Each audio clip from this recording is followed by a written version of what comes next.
안녕하세요, 허 선생입니다. 오늘의 주제는 주짓수와 이고예요. 이고. 그래서 오늘 에피소드는 어떤 가상의 이야기와 이제 인물을 통해서 풀어나갈 텐데요. 주짓수에 있어서 아주 중요한 주제니까 좀 주의 깊게 들어봐 주세요. 주짓수라는 어떤 한 마을이 있습니다. 이 마을은 아주 이제 형성된 지도 몇 년이 되었고, 이제 각 주민들, 관리자들도 각자의 역할을 잘 수행하면서 있는 평화롭고 아주 재밌는 마을이에요. 이 마을은 보통 맨날 한 7시부터 10시 정도까지 맨날 이제 파티도 하고 운동도 하고 같이 놀면서 이제 즐기는 굉장히 평화롭고 재밌는 마을이에요.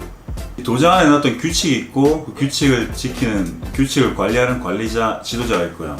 그리고 그 규칙을 따르는 주민들이 있죠. 그리고 이 마을에는 이제 5가지 계급이 있습니다. 첫 번째, 일반 주민. 두 번째, 인싸 진입.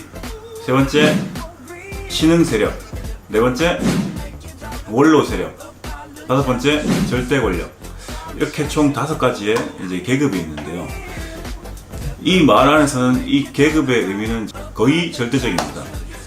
이 계급 상승식을 하는 날은 이제 온 마을은 이제 파티 축제가 되고 이제 서로 축하해주고 굉장히 좋은 분위기예요. 네, 그와 동시에 이 계급 상승된 사람도 어떤 이 자신감이 마구마구 솟아오르고 뭔가 모를 사회적 위치도 올라가는 것 같은 느낌이 들고, 실제로 힘도 막 솟아나는 것 같아요.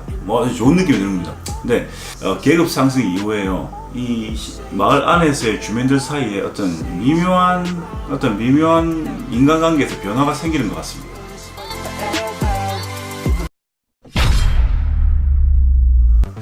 네, 여기 지금 제가 방금 말씀드린 이 주짓수라는 마을은요, 어떤 가상의 마을이지만 만약에 이 시청자분들이 체육관 생활을 조금이라도 해보신 분이거나 도장을 조금이라도 다녀보신 분은 좀 제가 방금 말한 내용들에 진짜 상징적인 의미를 좀 쉽게 떠올릴 수 있을 거예요. 그래서 오늘 우리가 이야기할 건요, 이 도장 안에서 일어나는 미묘한 인간관계의 변화, 이제 그 변화의 근원지는 무엇일까에 대해서 이야기를 해볼 겁니다. 바로 이고입니다. 네, 오늘 이야기를 풀어나가기 전에요, 몇 년 전에 있었던 한 옛 기사를 소개해 드리겠습니다. 2006년에 엔센 이노우에라는 한 블랙벨트가 자기 자신을 블랙벨트에서 퍼플벨트로 강등시켰습니다. 실제로 엔센 이노우에는요, 18년 동안 블랙벨트를 메고 있다가 지금의 내가 이 블랙벨트, 이 주짓수를 할 때 블랙벨트를 메는 건 이 운동에 대한 결례고 이 신뢰다 라고 생각해서 스스로를 보라띠로 강등시켰습니다. 이 사건 이후에 이제 주짓수 커뮤니티 안에서 인터넷 게시판 이런 곳에서 굉장히 많은 논쟁이 있었습니다. 예를 들어서 이거는 스승에 대한 결례다, 주짓수 띠를 마음대로 꽂고 내리는 거 아니다, 이렇게 해서 보라띠 시합 나가는 거 아니가, 이런 식의 굉장히 많은 논박이 있었어요. 그래서 결국은 엔센 이노우에가 한 달쯤 뒤에 이제 스스로 다시 까만띠로 다시 승급을 시켰어요. 그런 식으로 이제 에피소드로 끝난 일이 있었는데요. 제가 생각하기에 해프닝의 중요한 부분은 이 부분인 것 같아요. 이제 엔센 이노우에가 인터뷰할 때 한 말인데요, 나는 18년 동안 블랙벨트를 메고 있었지만 지금의 주짓수와 내가 옛날에 하던 주짓수는 전혀 다른 운동이다. 만약에 18년 전에 내가 핸드폰 전문가라고 하자. 이제 그 사람에게 지금 나온 아이폰 10을 손에 쥐어준다면 능숙하게 사용할 수 있을까? 이 아이폰이 뭔지는 알고 있을까? 엔센 이노우에가 한참 활동하던 90년대 후반, 2000년대 초반에는요, 지금과 같이 엄청난 이제 어떤 세밀한 체계가 잡히기 전에 주짓수 시절이에요. 지금의 시각으로 본다면 굉장히 이제 1차원적인 기술의 연속입니다. 하지만 엔센 이노우에 선수는 본인만의 이유가 있었겠죠. MMA의 전향, 아니면 개인적인 이유, 여러가지 이유 등으로 이제 주짓수 기술의 업데이트를 더 이상 멈췄을 겁니다. 이 시절 지금 이후로해서 굉장히 체계적이고 이제 틀이 잡힌 기술 체계들이 막 나오기 시작합니다. 예를 들어서 이제 엑스가드, 딥하프, 터트가드, 러버가드, 트위스터 등등 엄청나게 많은 이제 기술 체계들이 쏟아 나오기 시작해요. 실제로 13, 14년 전에는요, 마르셀로 가르시아의 이제 엑스가드와 클러버의 이제 딥하프 이런 기술들은 한 도장 안에서 이제 몇몇만 사용할 수 있는 최신 하이레벨의 기술이었습니다. 지금 제가 기억하기로 제가 화이트 벨트 한 4줄 때 유명한 유튜브 주짓수 채널을 운영하고 계시는 스테판 캐스팅이라고 있습니다. 이제 그분이 그때 브라운 벨트였는데요. 그때 이제 LA 캘리포니아에 갔다 오더니 이게 지금 최신 유행하는 최고 하이레벨의 기술이다 라고 딥하프를 들고 와서 소개했던 기억이 납니다. 근데 지금은 딥하프나 엑스가드 이런 거는 이제 기초 기술 체계만 이해하고 어느 정도의 주짓수 경력만 있으면 충분히 이제 사용할 수 있는 기술들이죠. 자, 그러면 이제 지금도 기술들이 계속 쏟아져 나오고 있습니다.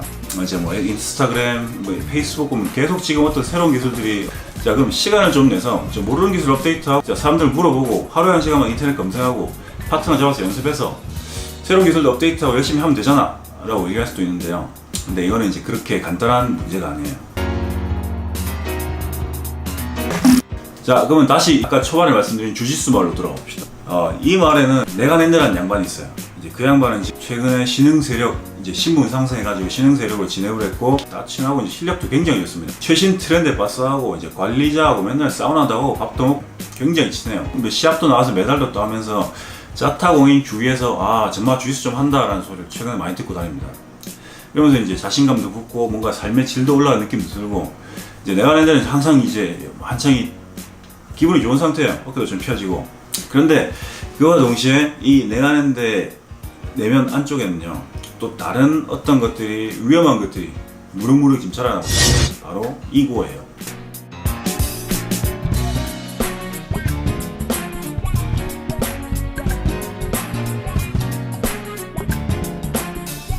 이고를 간단히 설명하면요, 자신에 대한 자기 이미지를 어떻게 설정해 놓고 그것을 어떻게 관리하냐 이것입니다. 자기가 설정해 놓은 그 이미지는 이제 진짜일 수도 있고요, 아니면 이제 자기가 원하는 이미지를 딱 그냥 자기가 설정해 놨을 수도 있어요. 그건 다 자기가 본인이 직접 컨트롤하는 겁니다. 이거는 이제 여러분의 주짓수 실력에 중요한 근간이 될 수도 있고, 실력을 마구마구 올릴 수도 있고, 여러분 자신을 파면시킬 수도 있어요. 자, 여기서 사실 네가랜드는 실력이 아주 좋습니다. 그런데 이제 자기보다 상급 벨트나 자기보다 실력이 나은 사람이랑은 잘 하려고 하지 않아요. 최악의 적은 자기보다 하위 벨트이면서 자기보다 실력이 더 나은 사람입니다.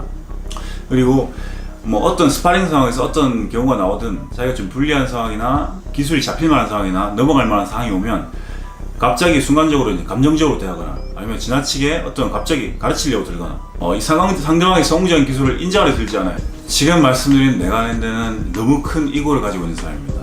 이제 이 사람에게 주짓수의 의미는 더 이상 자기 발전이나 단순한 취미생활의 운동이 아니고요, 이제 자기가 이 공간, 이 도전 안에서 자기가 얼마나 중요한 사람이고, 이 공간에서 자기가 고수고 자기가 중요한 사람이라는 의미는 너무너무 본인에게 중요한 의미여서 어떻게 해서든지 이 위치를, 이 상태를 지켜야 되는 사람이에요. 더 이상 이 사람에게는 이제 주짓수는 이제 운동이나 자기 개발이나 자기 발전, 뭐 단순히 취미생활 이런 걸 넘어섰어요. 자, 여기서 중요한 건 이제 네가랜드는 더 이상 이제 배움을 멈춥니다. 이제 본인이 가장 가치롭게 생각하는 것은 이제 본인 가치 증명, 자기 존재 증명 이런 것들인데, 자신이 인정하지 않는 타인에게 이 새로운 기술들을 막 배운다는 것은 이제 가오가 정해서 하잖아요. 이 사람 입장에서는 이런 상황 자체가 말이 안 됩니다. 도장 안에서 이 새로운 지식이나 최신 트렌드를 새로 들고 들어오는 사람들은 도장 내 공식 핵고수나 도장 안에서의 중상급 실력 정도의 실력을 가진 열정이 가득한 수련자입니다. 항상 이제 유튜브 보고 이제 그런 분이죠. 큰 이고를 가진 사람에겐 너무나도 이제 굴욕적인 그림이에요. 그리고 그 사람이 내가 잘 모르는 기술을 알고 있다는 것 자체를 인정할 수가 없습니다. 이 사이클이 한 3-4번 정도 지나면요, 이제 어떤 특정한 기술 체계는 너무너무 발전해버리고, 그 기술을 이제 배우기에는 너무 멀리 가버린 것 같아요. 이 합리화를 시작합니다. 이제 내 기술도 좋고 시합에서 잘 먹히는데 그 기술은 이제 별로 필요 없다, 아무도 안 쓴다, 뭐 이런 식으로 자기 합리화를 하겠죠. 자, 이제 그러면 이제 이고는 이제 네가랜드의 내면을 갉아먹기 시작합니다.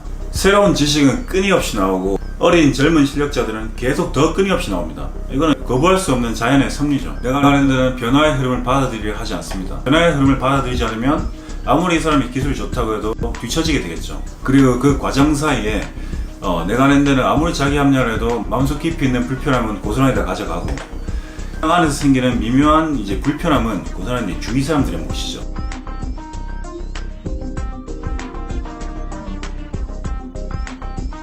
지금 방금 말씀드린 네가랜드의 이야기는 어떤 대표적인 큰 이고를 가지고 있는 사람의 이제 그냥 예일 뿐이에요. 제가 방금 말씀드린 것들로 이제 너무 이제 공통점이 있다고 해서 어떤 이제 자기 아는 사람을 이마 이거 비기고다 이렇게 완전히 몰아붙이는 상황은 없으시기 바랍니다.